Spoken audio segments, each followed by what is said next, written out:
that those countries are followed, and the marginal changes, if any, in the Caribbean countries. Next slide. Next. So one always boils down to what should be done. Here I'm taking a presentation from another report by the Inter-American Development Bank, which I really urge everybody to read, called Rethinking Productive Development. And basically classifies policies into 4 categories.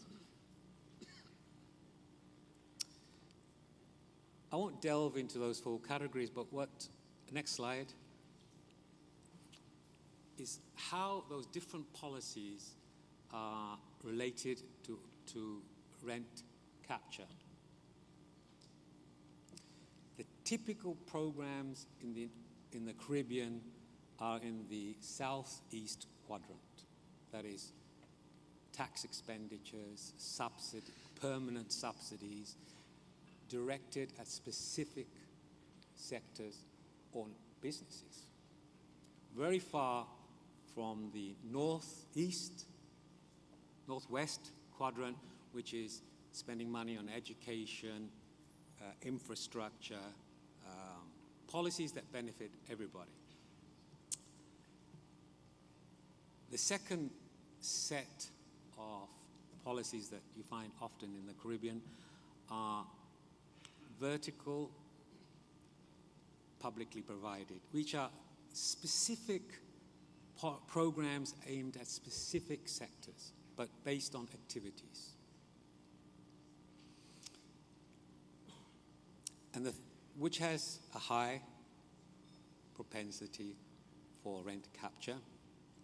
And the third number of programs, you find those associated with a higher rent-seeking activity, which is horizontal interventions of market interventions, typical like subsidies to small enterprises or matching grants to for firms to innovate. Next slide. So, to conclude, to enhance economic growth requires a micro-sector reform that has to overcome powerful, entrenched, vested interests. If not, next slide. This is the forecast of economic growth of the Caribbean compared to other small economies, under the assumption that the United States will keep growing relatively faster and China will grow at a smaller pace. In 5 years' time, the predictions are that Roe's GDP per capita will be about 0.7 of Roe's countries. Thank you. Thank you.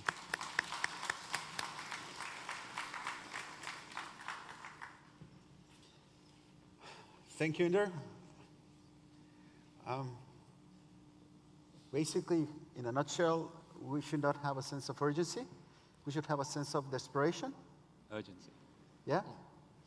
And I think that's quite interesting.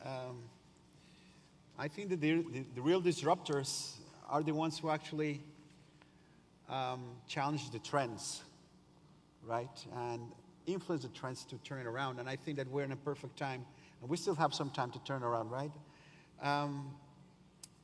And at this point, I think one of the most interesting perspectives of the real meaning of convergence and integration can come from especially the Organization of Eastern Caribbean States.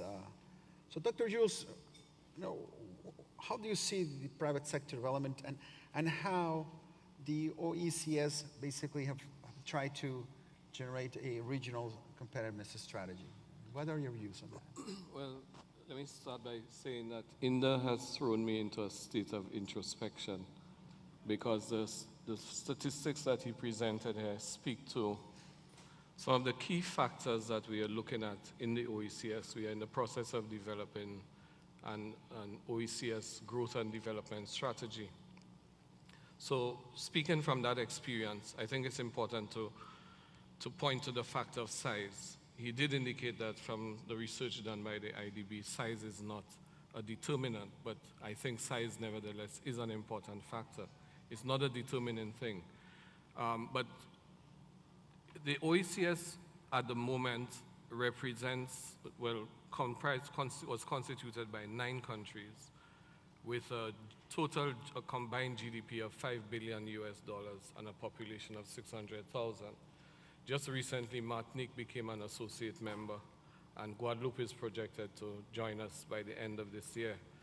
That inclusion of the French territories would bring the OECS to a population of 1.5 million and would triple our GDP, collective GDP, to 15 billion.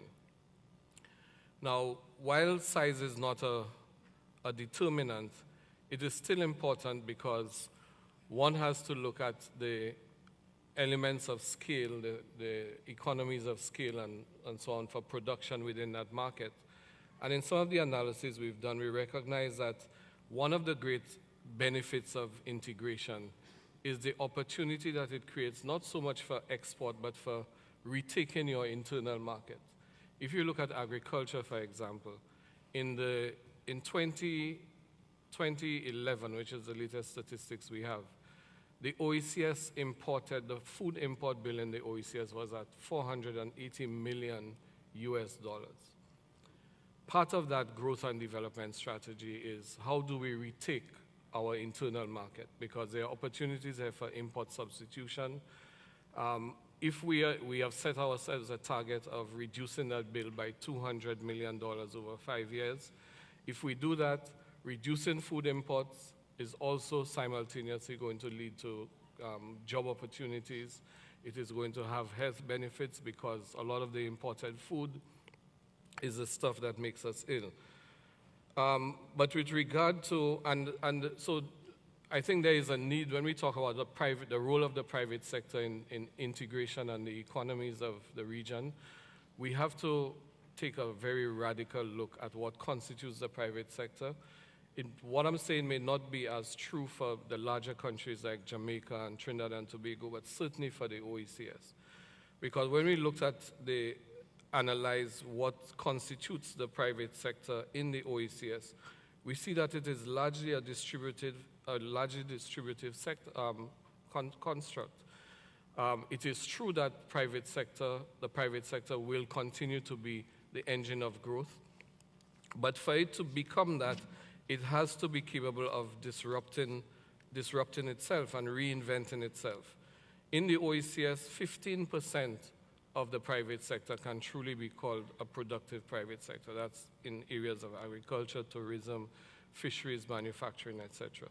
54% is what we call the non-productive sector, distribution, financial intermediation, the public services, which is a big part of that. And 28% of what I call capacitative sector, education, health, utilities, transport, and telecommunications. Now, interestingly, Inda pointed that there's a movement away from manufacturing to services, and I think it is a capacitive sector, education, telecoms in particular, health, that give us the greatest opportunities for making that leapfrog into that new economic paradigm. How do we accomplish this? The state needs to take create a different enabling environment for business to happen.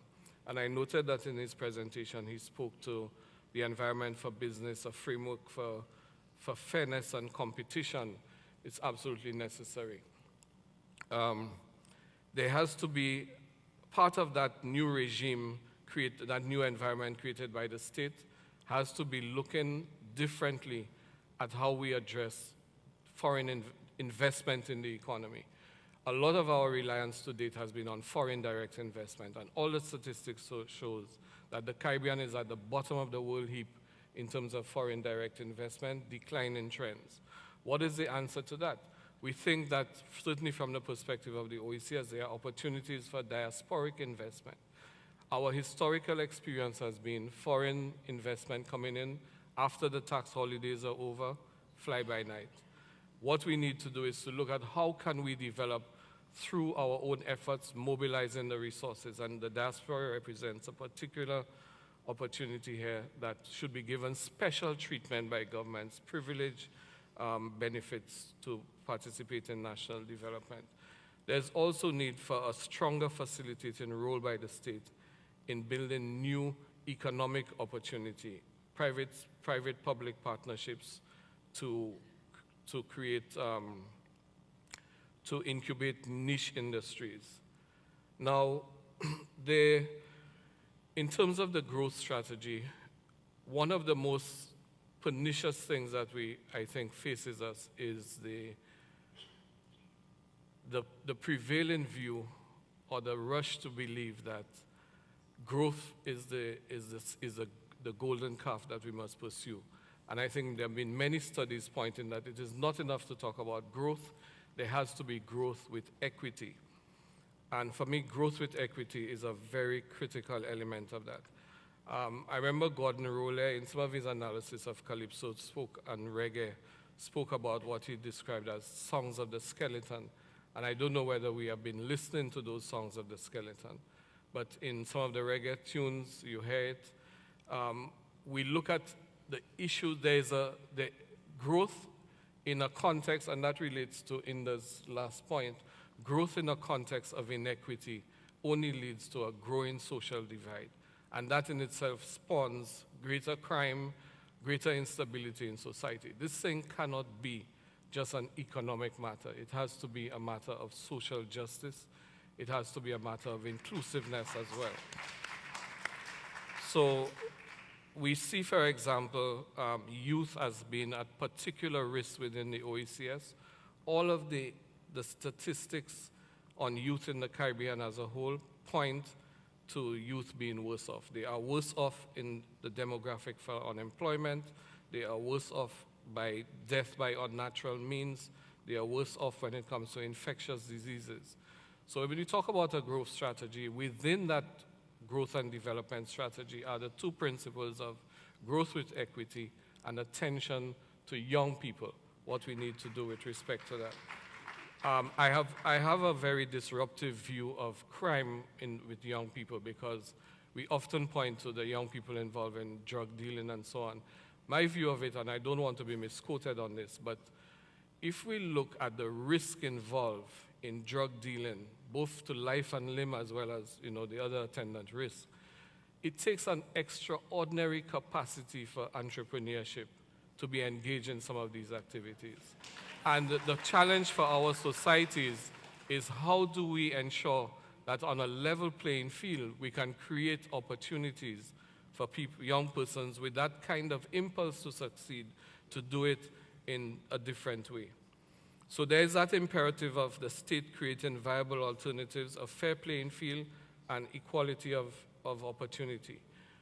To end quickly, so it's about growing the economic pie, but doing so, making space for youth and for entrepreneurship, and looking in particular for niche opportunities for small producers. Again, Inda mentioned the small business sector. We have to be proud of the Caribbean companies that have made it big on the international competitive stage. In Trinidad and Tobago, people like Jolene and Company, you have Baron Foods in the OECS and so on, and Sandals. But it is